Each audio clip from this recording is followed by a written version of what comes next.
Hello, my name is John and I am in the Glendale Methodist Church's confirmation class. I picked the verse John 19:30, it is finished. I picked his last words because I said them when I finished my science. Finishing my science made me triumphant, but that's not enough for a reflection. So I read the whole chapter of John. I have said it is finished so many times, but none of those really connect to Jesus' last words. It starts really back at John 19:16 when Jesus is being taken to the cross to what is known as the place of the skull, which in Hebrew is Golgotha, where they crucified Jesus and two other guys on either side of him.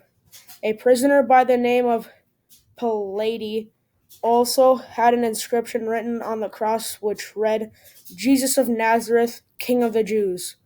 The inscription was written in Hebrew, Latin, and Greek. The chief priests of the Jews said to Pilate, do not write King of the Jews, but this man said, I am the King of the Jews. Pilate responded with, what I have written. With the soldiers crucified Jesus, they took his clothes in four parts. Near the cross of Jesus were his mother, Mary, and Mary's sister were. When Jesus saw his mother and the disciple whom he loved standing beside her, he said to his mother, woman, here is your son. Then he said to the disciple, here is your mother. And from that hour, the disciple took her into his home. After this, when Jesus knew all that was now finished, he said, I am thirsty. A jar full of sour wine was standing there. So they put a sponge full of wine on a branch of hyssop and let it hold it to his mouth.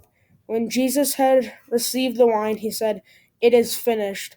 Then he bowed his head and gave up his spirit. That to me means that Jesus gave up his spirit and died and said his last words. God's plan was finished.